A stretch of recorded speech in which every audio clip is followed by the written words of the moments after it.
Hola a todos, espero que se encuentren bien. Hoy estamos de vuelta con nuestras charlas acerca del libro del Clean Code. Vamos a hablar acerca del capítulo 13 que nos habla acerca de la concurrencia. Entonces, antes de empezar, me gustaría primero pues como aclarar un poco unos términos que deberíamos de tener un poco todos en conocimiento, porque bueno, los vamos a ir usando a medida que vayamos desarrollando nuestra charla. El primer término es el recursos vinculados que nos habla acerca de que tenemos un recurso que tiene un espacio limitado o una cantidad limitada de ese recurso. Entonces, es importante que cuando estamos hablando de concurrencia, sepamos cómo manejar estos tipos de recursos y que le demos un enfoque principal a cómo manejamos los recursos que tenemos vinculados entre diferentes procesos. Si queremos llevar esto como un ejemplo de la vida real, podríamos imaginarnos como una librería que tiene una n cantidad de libros. Por ejemplo, el libro de Clean Code tiene 5. Entonces, la librería debería de encargarse de gestionar esos recursos y digamos que el foco principal sería en cómo los gestiono yo. Entonces, si vienen 10 personas a querer, no sé, comprar o alquilar el libro, la librería dice, bueno, le doy a las 5 personas y a las otras 5 toca hacerlas esperar hasta que el recurso esté libre o, bueno, o las personas ya hayan devuelto el libro. Entonces, aquí tener muy presente de que el enfoque lo tenemos es en cómo gestionamos ese recurso, tanto por su cantidad limitada o por su espacio y almacenamiento. Bueno. El siguiente es la exclusión mutua, que aquí el principal enfoque es que un recurso solamente sea gestionado por un único hilo a la vez. Entonces aquí ya el enfoque principal es no tanto la cantidad, sino de que ese recurso solamente sea usado por un solo hilo y si llega otro hilo, pues bueno, le tocará esperar un momento mientras el primer hilo realiza su tarea y ya cuando él termine eso lo va a liberar y el segundo hilo va a poder trabajar con él. Entonces, aquí sí queríamos verlo como un ejemplo. Podríamos imaginarnos un cajero automático que el cajero atiende una única persona a la vez y no tiene la capacidad como de tener dos personas realizando la transferencia o la transacción. Entonces, el cajero recibe un cliente, lo gestiona, lo maneja, se libera, recibe el siguiente.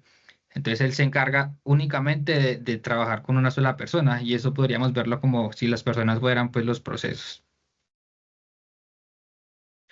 Tendríamos el término de inanición que nos habla de que dos o más procesos se quedan esperando a algún recurso o algún llamado al sistema, pero en ningún momento reciben esto y bueno, se quedan esperando por un largo tiempo o indefinidamente.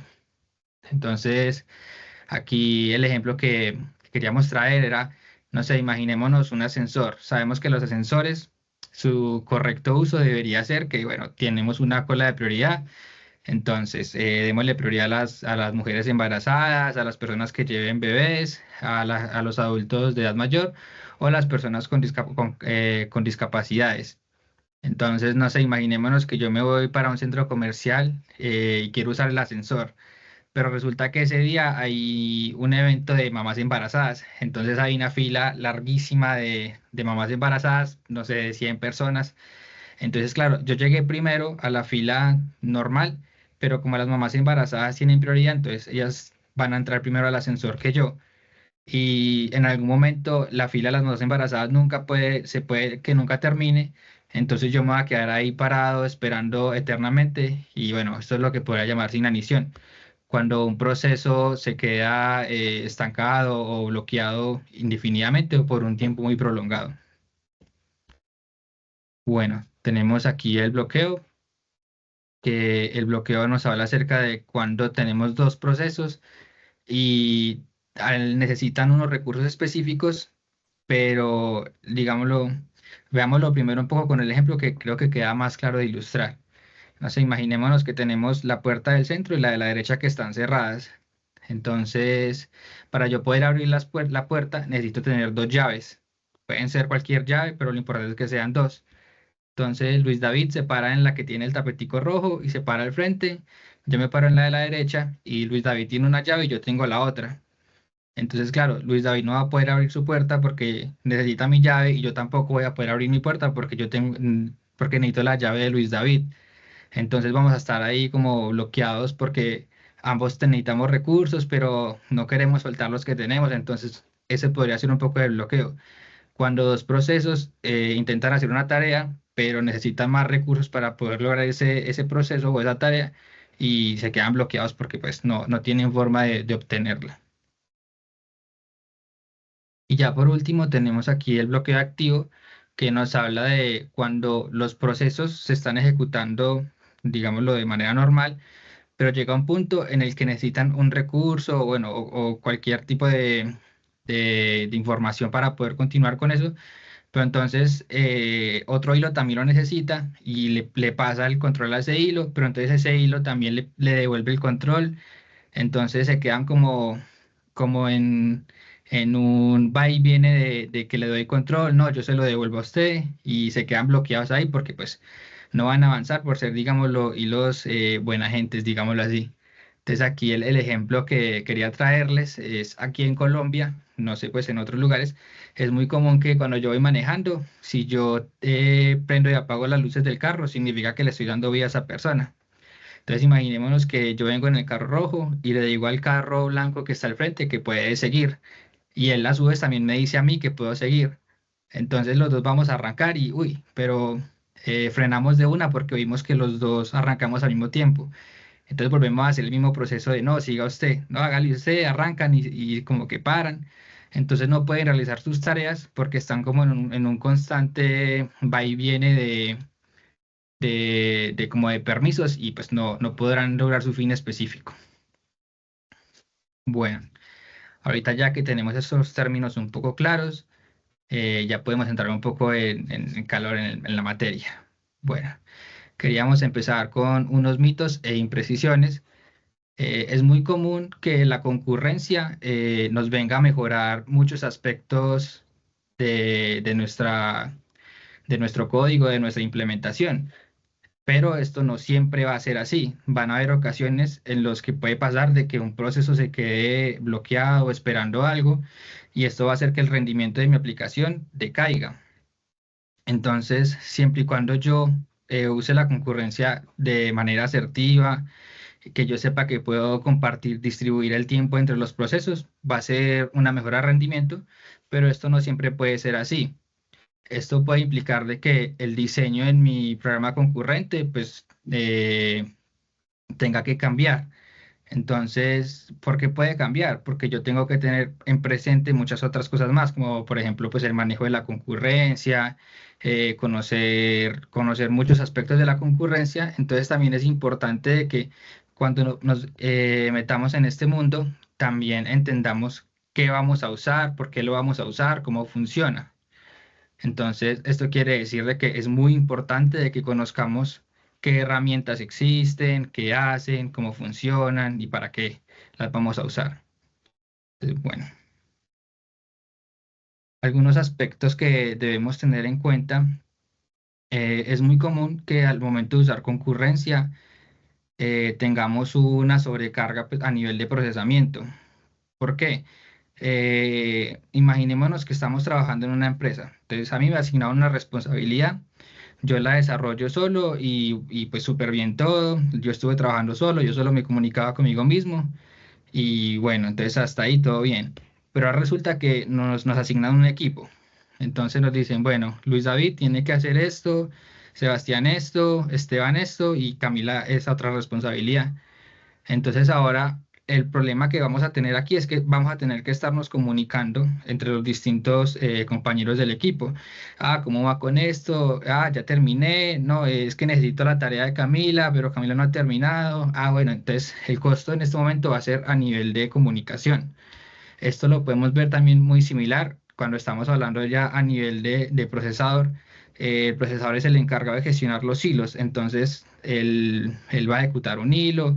Entonces, si dice, ah, bueno, tengo que esperar a que este hilo termine para arrancar con este otro, entonces vamos a tener un aumento de carga en el procesador. Y también pues vamos a tener un poco de sobrecarga en el código porque para poder gestionar todos estos aspectos tenemos que agregar pues código extra para manejar los hilos. Si necesito algunos mecanismos de control de acceso a los recursos, también tengo que tenerlos presentes. Esto implica de que la concurrencia sea un término complejo. No es fácil entender la concurrencia o yo no tengo la certeza de que siempre voy a tener el mismo resultado. Esto puede significar que yo, por ejemplo, ejecuto mi programa, no sé, 100 veces y nunca falló, pero existe la posibilidad de que a la 101 me arroje un resultado diferente y bueno, pues no es algo que yo siempre voy a tener ahí como fácil de replicar. Entonces, a veces replicar errores es un poco difícil cuando estamos hablando de este tema. Y pues el hecho de que estemos implementando un código de esos de concurrencia, perdón ahí repetirla tanto, esto implica de que mi diseño puede diferir un poco de un diseño que no la use. Entonces yo ya tengo que contemplar nuevos aspectos y esto puede hacer de que mi diseño o la estrategia como yo voy a abordarlo cambie un poco. Bueno, aquí vamos a hablar acerca de los principales desafíos que nos encontramos en la concurrencia y quería pues que arrancáramos primero viendo la clase, esta implementación que tenemos aquí. Tenemos una clase que se llama ID Manager y tiene pues una variable privada que se llama el último ID usado. Lo inicializamos con un 42 y tenemos un método que se llama obtener el siguiente ID, que lo que hace es que me suma uno a ese ID y me lo retorna. Esto hablándolo en un código simple, pues bueno, se entiende su funcionamiento y se sabe que siempre que yo llame el método voy a obtener el valor siguiente. Pero ahora imaginémonos que tenemos dos hilos o dos procesos que hacen el llamado a este método. Yo puedo tener varios escenarios, los tenemos aquí contemplados, estos tres. Que el primer proceso tenga un valor de 43, yo como el primer hilo llamo al proceso, él me devuelve el 43 porque le suma 1 al 42 y el segundo va a obtener un 44 porque, bueno, pues ya el primer hilo le suma uno, ya el segundo le suma otro, entonces terminaríamos con un 44 y el último ID que se usa sería el 44. Eso sería un caso correcto.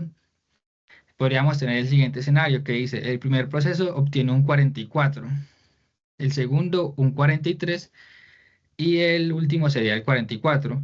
Esto podría pasar cuando, digamos, yo digo primer proceso y segundo proceso, pero que yo los numere así no necesariamente significa que se van a ejecutar en el orden en el que yo los instancio.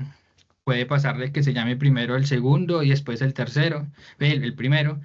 Entonces podríamos obtener este escenario aquí, que el primero va a obtener un 44, el segundo un 43, y bueno, digamos lo que está correcto, pero es entender un poco de que no necesariamente se llaman en el orden en el que yo los instancio.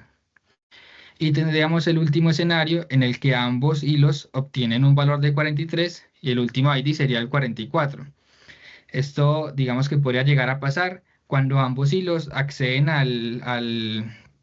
digámoslo, al recurso al mismo tiempo. Entonces, cuando el primer hilo accedió, el ID user valía 42 y cuando el segundo accedió valía también 42. Entonces ellos le sumaron sus números y cada uno obtuvo un 43, pero la suma de esos dos pues termina en un 44. Entonces, queríamos traerles aquí un poco el código ya de cómo se implementaría esto. Tendríamos la misma clase que vimos en el ejemplo y ya tendríamos aquí los hilos. Entonces tendríamos aquí nuestra cola concurrente, que bueno, es la que se encarga de gestionar todo el tema de hilos. Y aquí estaríamos llamando a nuestra clase de forma asíncrona. ¿Qué quiere decir esto de forma asíncrona? De que yo la llamo y pues yo no voy a esperar hasta que esa tarea se ejecute. Yo como hilo principal voy a continuar con mi trabajo. Entonces yo llamo el primer hilo sería este de acá, llama al ID Manager getNestID, obtiene su resultado y listo. Y lo mismo este segundo hilo, también de forma asíncrona, se llama al getNestID y bueno, entonces aquí ves en una previa compilación, podríamos ver los resultados, vamos a ver si tenemos suerte y obtenemos los mismos resultados en una siguiente iteración porque bueno, como lo habíamos mencionado antes, no necesariamente obtenemos los mismos resultados siempre y a veces tratar de replicar un error, bueno, ahí por suerte lo pudimos obtener. Digamos que usamos una estrategia de hacer el llamado 1000 veces a ese código para así poder optimizar o aumentar las posibilidades de que suceda el caso de error. Entonces, como podemos ver aquí, perdón, ahí cambio, no, está acá arriba. Como podemos ver aquí, tenemos el 43 y el 44, es un escenario que vimos, no está bien. Tenemos el 44-43, está también bien. Y ya tendríamos un caso que podríamos considerar un error, que sería el 43-43. Entonces, ahí como podemos ver, a veces para mejorar, digamos, este aspecto, tendríamos que implementar algún mecanismo de control que controle el acceso a los recursos. Entonces, ya aquí en nuestra segunda implementación tenemos el mismo código, nuestra misma clase, el mismo pues despachador de hilos, nuestra misma cola concurrente. Y aquí lo que hicimos fue agregar algo que se llama un semáforo. Entonces esto significa que vamos a usar un semáforo y que va a tener como un valor de 1, que significa que vamos a cuidar un solo recurso. Entonces cada vez que yo acceda al recurso, voy a decirle al semáforo que espere. Esto lo que hace es reducir este valor en 1. Entonces cuando el valor está en 0, significa que nadie más puede usar el recurso. Y ya entonces el primer hilo haría su trabajo. Cuando termine, le diría al semáforo que ya puede levantar esa guardia, ya aumentaría el valor a 1. Y ya entonces vendría el segundo hilo, también tomaría la prioridad del semáforo, hace su tarea y ya pues se encarga de levantarlo. Vamos a correr este código a ver qué nos muestra. Aquí lo mismo, corremos el código 1000 veces para aumentar la posibilidad ya sea de replicar el error. Esperemos un poco a que termine el código.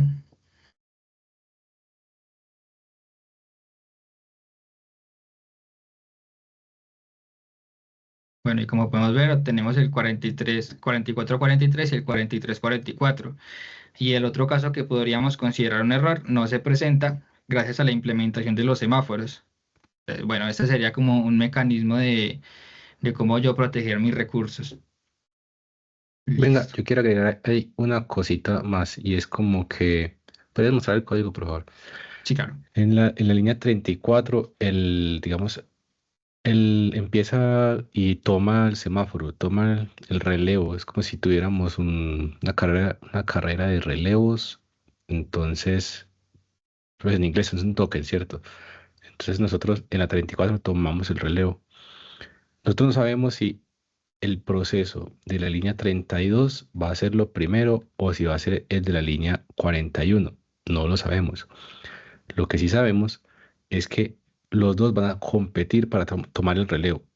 Si el primero toma el relevo, entonces, pues listo, cogió el relevo. Pero entonces si el segundo trató de tomarlo y ya el relevo no está, se queda ahí parado. Entonces, esto es importante porque no es que se ejecute como de forma serial. No es que primero se ejecute el primer proceso y luego se va y cuando hace el signal arranca el segundo proceso, sino que está esperando en la línea 43 el segundo proceso y el signal no solamente aumentan uno el valor del semáforo, sino que al aumentar uno, o sea que ya no es cero, en ese caso manda una señal a todos aquellos procesos que están esperando por ese relevo, por el recurso. Entonces, el signal lo que nos está indicando es que manda una señal y es importante también tener en cuenta en esas implementaciones con semáforos, tengamos un wait asociado con el signal. Si nosotros usamos un wait y nunca hacemos el signal, pues se agotó el recurso y lo dejamos en algunos de sus estados de bloqueo. Ay, muchas gracias, don Luis, por la aclaración. Bueno, ahorita vamos a hablar acerca de cuáles son los principales mecanismos de defensa que tenemos para evitar este tipo de errores. Como sabemos, en el mundo del desarrollo del software tenemos algo que son los principios SOLID. Entre ellos tenemos el de la que pertenece a la S, que sería el Single Responsibility Principle. ¿Esto qué quiere decir? Cada vez que yo vaya a crear mi código concurrente o tenga que trabajar con esto, yo tengo que hacer de que las clases tengan una responsabilidad única, muy similar a cuando estamos diseñando código sin concurrencia. ¿Esto para qué? Me sirve que en el caso tal de que algún momento algo falle o algo no funcione de manera debida, yo voy a poder identificar muy fácil cuál es el punto de error si yo sé quién es el encargado de ejecutar esa responsabilidad. Muy diferente si, digamos, yo tengo una clase gigantesca con 100 responsabilidades, con 100 métodos, y algo falla, yo no voy a saber en dónde puede estar ese error. Entonces, es muy importante que sepamos cuáles son las responsabilidades de cada implementación o de cada clase. También es importante de que sepamos distinguir cuáles son las secciones críticas de nuestro código. Con secciones críticas me quiero referir más que todo al manejo de los datos. Uno de los mecanismos que tenemos para proteger los datos podría ser usar métodos sincronizados, que es un método sincronizado, algo que yo lo llamo y tengo que esperar a que eso termine y ya cuando termine puedo continuar con mi programa. Esto pues evita de que en algún momento se pueda pisar, no sé, como vimos en el código pasado, se pueda como acceder a un recurso al mismo tiempo y podamos tener como un dato corrupto. O también pues para evitar este tipo de problemas podríamos usar los semáforos que los vimos anteriormente. También podríamos usar los NS logs. Y bueno, también otro mecanismo que podemos usar es usar copias de los datos. No sé si yo tengo dos procesos y esos procesos no necesitan modificar datos, sino que simplemente tomar referencia de algunos datos. Entonces yo le digo, bueno, tome su copia y trabaje usted con esto. Y al otro también le digo, tome su copia y trabaje usted con esto. Entonces también es importante hacer eso y podríamos tener como procesos separados. Es muy parecido a lo que vimos de las copias. Tenemos dos procesos y cada uno tiene su propio DTO o su propia fuente de datos y ya digamos que no vamos a tener ningún tipo de problema. Bueno, otro tema importante es conocer las librerías. En este caso, pues como el canal está dedicado a un, a un proyecto de ser profesionales en iOS, en este caso, pues vamos a hablar de herramientas de Swift, que tendríamos el Dispatch Queue, el Dispatch Groove, el NSLog, el Dispatch Semaphore y los Actors. Aquí no vamos a entrar en profundidad en estos temas, pero Luis tiene un video muy interesante que habla acerca del GCD, del Grand Central Dispatch, y también abunda un poco en estos términos. Lo vamos a poner en la descripción y ahí vamos a poder entrar un poco más en profundidad en esto. Pero aquí lo que queríamos recalcar es que es muy importante de que si yo voy a trabajar con este tipo de programa concurrente, yo tengo que saber qué hace un semáforo, qué hace un dispatch queue, para qué me sirven los grupos. Entonces, es muy importante de que yo sepa qué hace, porque si lo necesito, yo, bueno, como por ejemplo lo que nos dijo Luis ahora, si yo voy a usar un semáforo, es importante de que cada wait tenga un signal. Entonces, esto es como algo que tendríamos que tener presente si vamos a usar semáforos. Y así como esto, cada uno de las herramientas tendrá digámoslo, formas de uso. Bueno, ahorita vamos a hablar un poco acerca de los modelos de ejecución. Vamos a hablar acerca del productor consumidor, lectores escritores, la cena de los filósofos y dependencias entre métodos sincronizados. Bueno. Empezamos por el productor consumidor y bueno, este nos habla de un tipo de ejecución donde tenemos no es un productor que se encarga de producir, no sé, cualquier cosa, un recurso, una imagen, un texto, y vamos a tener distintos actores que son los consumidores y ya se van a encargar de tomar esos recursos y bueno, usarlos para su tarea específica. Entonces, aquí es muy importante de que tengamos un equilibrio entre productores y consumidores para que ninguno de los dos llegue en algún momento a padecer de inanición. No sé, por ejemplo, el productor bueno, no, bota no, realiza no sé, textos y si tenemos baja demanda de consumidores, pues el productor va a llenar su pila de trabajo y va a llegar un momento en el que se va a quedar bloqueado y no va a poder hacer nada porque no tienen dónde más guardar su trabajo. Y los consumidores son muy lentos y no consumen todo pues de correcta manera, entonces tenemos un mal equilibrio ahí. O en el caso contrario, donde tengamos, no sé, los consumidores van súper rápido, pero el productor no cumple con esa demanda, vamos a tener una pila que está vacía, entonces los consumidores van a haber momentos en los que van a estar sin trabajo que realizar.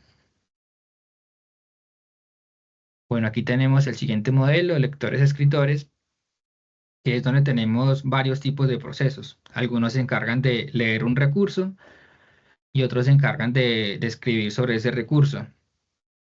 Entonces, aquí es muy importante de que manejemos muy bien en qué momento se va a escribir o qué se va a leer, porque pueden haber momentos en los que tal vez un lector coge el recurso, pero justo en ese momento hay un escritor, entonces va a leer algo que está, digámoslo, en proceso de modificación, y esto pues puede generar, digamos, fallas en lo que respecta a la integridad del recurso. Aquí lo que podríamos implementar, que lo vimos hace poco, es implementar un mecanismo de sincronización. Cuando digo mecanismo de sincronización, es como un mecanismo que me proteja ese recurso. Y ya pues, como pudimos ver, tenemos los semáforos, los NSLOC y bueno, también hay algunos otros mecanismos para poder proteger ese recurso. Si los queremos conocer, ahí lo hice en ese video y la verdad que es muy interesante. Tenemos el de la cena de los filósofos que nos habla de que en una mesa tenemos cinco filósofos, por ejemplo, no sé, estamos Luis, está Camila, Esteban, Natalia y Sebastián. Entonces, cada uno de nosotros nos dedicamos a pensar un tiempo y ya cuando tenemos hambre, cogemos nuestros dos tenedores que tenemos ahí y comemos. Pero entonces, ¿qué pasa si a, no sé, por ejemplo, a Luis y a Esteban les da hambre y comen al mismo tiempo? Entonces, una de las condiciones para yo poder comer es que tengo que tener los dos tenedores en mi mano y puedo comer. Yo no puedo comer solo con uno. Entonces, digamos que Luis llegó y cogió sus dos tenedores y empezó a comer. Y justo en ese momento a Esteban también le dio hambre. Pero ¿qué pasa? Él solo tiene un tenedor disponible porque Luis ya agarró este de acá y este de acá. Entonces Esteban no va a poder comer hasta que Luis nos suelte los tenedores. Entonces este es como el paradigma de la cena de los filósofos, que pueden llegar momentos en que algún filósofo, no sé, a Luis le dio mucha hambre y se demoró demasiado, entonces Esteban le va a tocar esperar muchísimo tiempo para poder cenar. Aquí también habíamos preparado un pequeño código como para ilustrar esto. Bueno, tendríamos aquí una clase que la llamamos tenedor y tiene dos métodos, uno que se llama levantar y otro que se llama poner abajo. Y tendríamos aquí nuestra clase filósofo, que bueno, él va a tener un tenedor en su mano izquierda, un tenedor en su mano derecha y bueno, pues un ID como para poderlos identificar. Entonces, cuando yo creo esta clase, yo le tengo que decir, bueno, su ID es este va a ser su tenedor izquierdo y este va a ser su tenedor derecho. Entonces, ya aquí los guardo. Y ya algo que lo denominamos Dine, que bueno, cenar y ya tenemos aquí un ciclo infinito que el filósofo piensa y después come. Entonces cada filósofo va a hacer infinitamente pensar y comer. Entonces, pensar consiste en que el filósofo con este ID está pensando y esperamos un segundo. Y para comer, el filósofo tiene que levantar el tenedor izquierdo, levantar el tenedor derecho. Y cuando puede hacer estas dos actividades, ahí podríamos decir de que el filósofo tal está comiendo. Entonces aquí el filósofo come por 2 segundos. Y ya cuando él termine de comer, lo que va a hacer es que va a poner los tenedores en la mesa otra vez. Entonces pone su tenedor izquierdo, su tenedor derecho en la mesa. Y bueno, esa sería como la implementación. Entonces ahora aquí tendríamos el llamado. Para este ejemplo, vamos a usar 5 tenedores. Y lo que hacemos es tener un array de filósofos. Entonces, tenemos nuestro primer filósofo que tiene un tenedor izquierdo que sería el uno, un tenedor derecho que sería el 2, pero para poder cumplir este término de que la mesa sea así redonda y los tenedores sean compartidos de esa manera, el filósofo 2 usa el mismo tenedor 2 del filósofo uno y usa un tenedor 3. Entonces, ahí como vemos como que se van enlazando los tenedores para poder cumplir esto de que Luis y Esteban compartan el tenedor de este lado. Listo. Lo que hacemos aquí ya es crear nuestra cola concurrente, que es la encargada pues, de realizar el llamado asíncrono. Y ya decimos que por cada filósofo que tengamos en nuestra lista de filósofos, vamos a llamar de forma asíncrona el método que se llama DINE. Entonces ya ahí es cuando ya empiezan los filósofos a competir entre, bueno, yo voy a comer, ahora voy a pensar, entonces vamos a ver un poco cómo se comporta este algoritmo. Ya el algoritmo me debería empezar a imprimir el filósofo tal está comiendo, el filósofo tal está pensando. Y bueno, pueden llegar momentos en el que algún filósofo, aquí pues por los que tiempos son pocos, no van a haber demasiados bloqueos, pero sí va a haber momentos en el que un filósofo va a tener que esperar 2 segundos para poder comer.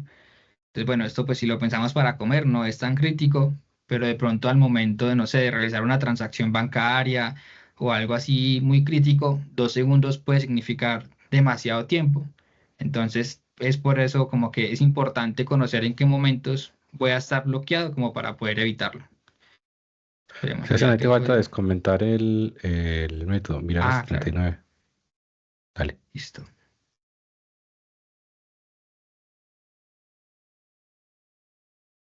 Bueno, aquí ya empezó el programa. Entonces aquí el filósofo uno está pensando, el filósofo 2 está pensando, el 3 pensando, pensando. Ya después empiezan a comer, entonces empezó a comer el 2 y ya después de que el 2, bueno, voy a pausar aquí el código, y ya después de que el 2 estaba comiendo, el 1 tuvo que esperar a que el 2 soltara los tenedores porque el 2 y el 1 comparten el tenedor 2 para poder el filósofo 2 empezar a comer y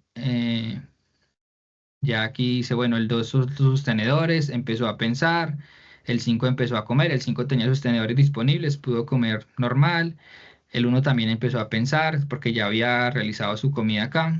Entonces, como podemos ver, ahí se van turnando los filósofos el recurso que viene siendo el tenedor y como la demanda pues es de 2 segundos, pues no vamos a tener muchos tiempos digámoslo, de espera o de inanición. Pues en este caso no vamos a ver inanición porque es muy corto.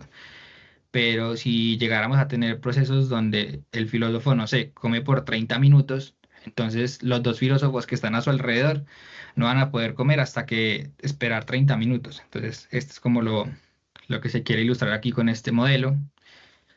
Y tendríamos el último que habla sobre dependencias entre métodos sincronizados. Esto se ve más como cuando estamos hablando de un modelo cliente-servidor. Entonces, tendríamos el primer bloque que es en donde el cliente es el encargado como de bloquear el acceso a algún recurso. Entonces, no sé, el cliente tiene su recurso, hace una petición y él dice, nadie más puede hacer peticiones hasta que yo termine. Entonces, el cliente va a ser el encargado como de bloquear el acceso al servidor para que nadie más pues lo pise lo que él está haciendo.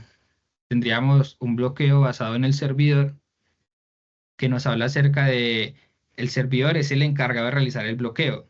Entonces, yo recibí una petición, yo realizo esa tarea, bloqueo el acceso al servicio y cuando yo termino, le devuelvo su respuesta al primero y ya puedo tomar el segundo. Y ya tendríamos un adaptativo que es cuando tendríamos ambos casos, que tanto el cliente es el encargado de bloquear el acceso al servidor o el servidor también tiene la capacidad de bloquear el acceso. Listo, ahorita vamos a hablar de que es importante de que creemos código de cierre correcto. Entonces vamos a estar hablando acerca de los ítems que tenemos aquí. Los voy a dejar ahí un poco para que los puedan leer un poco. Ya lo vamos a abordar en profundidad. Bueno, tenemos el primero que nos habla acerca de diseñar para manejar correctamente el cierre de procesos. Entonces, es importante de que nosotros aseguremos de que cuando algo inicia, termine. Digamos que tenemos nuestro hilo principal y nuestro hilo principal empieza a despachar tareas. Entonces despacha una, dos, tres. Y el hilo principal no puede terminar, digamos, su ejecución hasta que él no reciba una señal de los otros tres hilos de que terminaron. Entonces, en un caso hipotético en el que el hilo 3 tuvo algún problema y se quedó bloqueado, esto implicaría de que nuestro hilo principal se va a quedar esperando indefinidamente porque nunca recibió la señal del 3. Entonces, esto podría ser un error en nuestro diseño porque no estamos garantizando de que nuestro programa empezó y terminó. Entonces, es importante pues de que diseñemos nuestro código. Hay algo que se llama, no sé si me recuerda por favor Luis, ¿cuál era el término? Que es un mecanismo que me protege, que me asegura a mí de que si el hilo se quedó bloqueado por tanto tiempo, él va a Mm, disparar el watchdog. el watchdog. Entonces, podríamos usar este principio y digamos que si en algún momento un hilo se quedó bloqueado, no sé, por 10 segundos, ese watchdog lo que hace es que me envía una señal y me dice, oiga, yo me bloqueé, no sé, termíneme o termine su ejecución. Bueno, eso sería como para evitar esto. Tendríamos otro que es considerar los fallos posibles de los procesos, lo que habíamos hablado anteriormente. Entonces, tendríamos nuestro error principal, ejecuta cuatro procesos y entonces resulta que el proceso 4 falló. Pero anteriormente, el hilo principal se va a quedar estancado y no va a poder terminar su ejecución porque nunca recibió la señal. Entonces, con un watchdog podríamos evitar esto y podríamos hacer que el hilo principal termine su ejecución correctamente. Aquí tenemos asegurar que el código funcione sin procesos concurrentes. Imaginémonos que este diagrama de clases que vemos acá es un diagrama que contiene concurrencia. Entonces yo ejecuto esto y resulta que por allá, no sé, me apareció que un estudiante tiene el nombre de una universidad. Entonces yo ve, pero ¿por qué pasa esto? Entonces yo lo que tengo que, a nivel de concurrencia va a ser muy difícil saber cuál es el error. Entonces, una de las principales motivaciones es que yo coja una lupa y empiece a inspeccionar bien cada clase independientemente, sin nada que tenga que ver con concurrencia o mecanismos síncronos y asíncronos. Entonces, yo lo que hago es, bueno, voy a coger mi clase de departamento, funciona bien en un ambiente no concurrente, súper bien. Y lo que hago es estar seguro de que cada una de mis implementaciones haga su trabajo de manera correcta y cumpliendo pues con el principio de responsabilidad única, como lo vimos en uno de nuestros slides. Y de esa forma aseguramos de que posiblemente nuestro código va a funcionar bien. Digo posiblemente porque también hay que tener más aspectos en cuenta, como lo vimos antes, los bloqueos, los live blocks, las inaniciones. Entonces, si nosotros garantizamos de que nuestras clases funcionen bien, probablemente nuestro código vaya a funcionar bien en concurrencia, probablemente. Tenemos también probar en diferentes plataformas. En nuestro caso específico, como trabajamos con dispositivos iOS, es importante de que probemos, no sé, tanto en un dispositivo de gama muy baja, no sé, por ejemplo, en mi día a día, cuando quiero probar algo que yo sé que puede requerir una alta capacidad de recursos, si yo lo quiero probar en un dispositivo de baja gama, lo pruebo en un iPhone SE de primera generación. Entonces, yo primero me cercioro de que en ese dispositivo funcione bien y que funcione bien en uno de una gama más alta. Entonces, de esta forma, así puedo decir, no, el código funciona bien para cualquier tipo de usuario. Entonces, bueno, es importante de que garanticemos de que funciona bien tanto en cualquier tipo de sistema operativo como versiones de celulares existentes. Y ya por último, tendríamos diseñar código para probar y forzar fallos. Como pudimos ver en el ejemplo de nuestra clase ID Manager, eh, lo que hacíamos para poder forzar el error era ejecutar el código 1000 veces. Entonces no tenemos como un mecanismo específico para decir, ah, no, es que así debemos realizar nuestros test unitarios para que siempre falle. No, el mecanismo más efectivo es como iteré eso muchas veces y verifique de que en todas las veces no falla. Entonces, este podría ser como un mecanismo para probar y forzar fallos. Y es siempre importante que cuando estemos realizando algún diseño tengamos sus correspondientes pruebas unitarias para verificar de que esto va a funcionar bien siempre. Y bueno, ya aquí ya estamos llegando a nuestro último slide. Vamos a hacer una pequeña conclusión. Durante toda la charla, como pudimos ver, el tema de la concurrencia es un tema que abarca demasiado conocimiento, tenemos que conocer demasiadas herramientas, demasiados principios, demasiadas como referencias. Entonces es importante dediquemos tiempo a entender cada una de estas cosas, cómo funcionan, qué hacen. Y la ventaja es que cuando hablamos de concurrencia, no estamos hablando solamente de iOS o de Swift o de Objective-C. Estamos hablando de que esto aplica para Java, para Python, bueno, y para cualquier librería que soporte la concurrencia. Es importante que en este desarrollo, como lo hemos mencionado en varios de nuestros slides, tengamos muy presente el principio de responsabilidad única y esto nos va a garantizar de que, bueno, no nos garantiza, pero nos ayuda a detectar errores en caso de tenerlos y también pues hace que nuestro código a su vez sea fácil de mantener, de escalar y de modificar.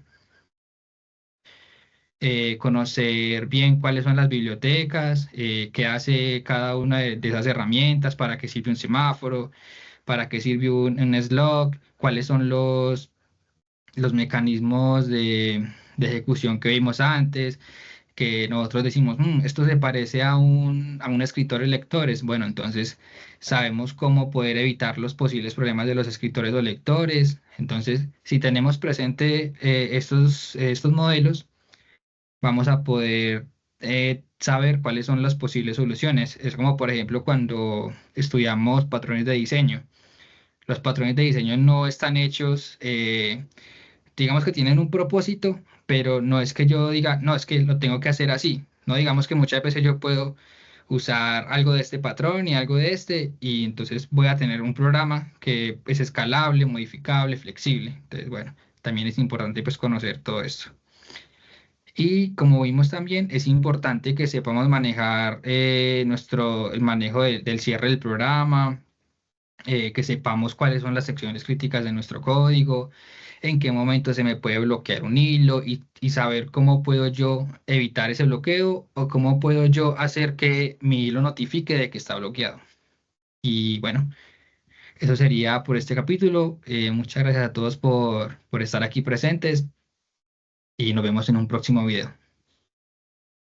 Sebastián, muchas gracias, hermano, y muchas gracias a todos. Los esperamos en la próxima. Nos vemos en la próxima.